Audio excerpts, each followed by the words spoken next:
ಗ್ರೀನ್ಕೋ solar ಯೋಜನೆಯಿಂದ ನಿರಾಶ್ರಿತ ರೈತರಿಗೆ ಅನ್ಯಾಯವಾಗಿದ್ದು, ನ್ಯಾಯಾಲಯದ ಆದೇಶದಂತೆ ಬೈಲುಂಗಲ್ ಸಮೀಪದ ಕಾರ್ಲಗಟ್ಟಿ ಹಾಗೂ ಅರಣ್ಯ ಇಲಾಖೆಯ ವ್ಯಾಪ್ತಿಯಲ್ಲಿರುವ ಸುಮಾರು 770 ಎಕರೆ ಭೂಮಿಯನ್ನು ದಲಿತರು ಮತ್ತು ನಿರಾಶ್ರಿತ ರೈತರಿಗೆ ಹಸ್ತಾಂತರಿಸಬೇಕೆಂದು ಆಗ್ರಹಿಸಿ ರೈತ ಸಂಘದ ಜಿಲ್ಲಾ ಅಧ್ಯಕ್ಷ ಗೌಡಪ್ಪ ಈರನಗೌಡ ಪಾಟೀಲ್ ನೇತೃತ್ವದಲ್ಲಿ ರೈತರು ಹಾಗೂ ನಿರಾಶ್ರಿತರು ಯಕ್ಕುಂಡಿ ಗ್ರಾಮ ಪಂಚಾಯಿತಿಗೆ ಬುಧವಾರ ಮನವಿ ಸಲ್ಲಿಸಿದರು.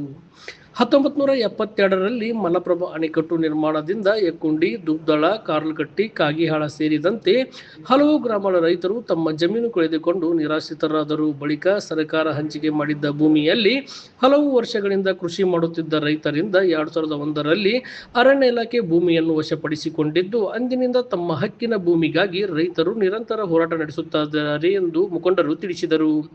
2018ರಿಂದ ಗ್ರೀನ್ಕೋ ಸೋಲಾರ್ ಎನರ್ಜಿ ಪ್ರೈವೇಟ್ ಲಿಮಿಟೆಡ್ ಸಂಸ್ಥೆ ಸುಮಾರು 6,000 ಎಕರೆ ಪ್ರದೇಶದಲ್ಲಿ 2,000 ಮೆಗಾವ್ಯಾಟ್ ಸಾಮರ್ಥ್ಯದ ಸೋಲಾರ್ ವಿದ್ಯುತ್ ಯೋಜನೆ ಜಾರಿಗೊಳಿಸುತ್ತಿದ್ದು, ನಿರಾಶ್ರಿತರಿಗೆ ನೀಡಬೇಕಾದ ಭೂಮಿಯಲ್ಲೇ ಕಾಮಗಾರಿ ನಡೆಯುತ್ತಿರುವುದರಿಂದ ರೈತರ ಬದುಕು ಮತ್ತಷ್ಟು ಸಂಕಷ್ಟಕ್ಕೆ ಸಿಲುಕಿದೆ ಎಂದು ಆರೋಪಿಸಿದರು.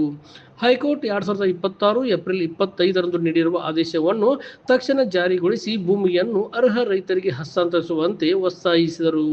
ಮನವಿ ಸ್ವೀಕರಿಸಿದ ಗ್ರಾಮ ಪಂಚಾಯಿತಿ ಅಭಿವೃದ್ಧಿ ಅಧಿಕಾರಿ ಯಲ್ಲಪ್ಪ ಬೋಡಿಶೆಟ್ಟಿ ಮಾತನಾಡಿ, ವಿಷಯವನ್ನು ಮೇಲಾಧಿಕಾರಿಗಳ ಗಮನಕ್ಕೆ ತಂದು ಅಗತ್ಯ ಕ್ರಮ ಕೈಗೊಳ್ಳುವುದಾಗಿ ಭರವಸೆ ನೀಡಿದರು.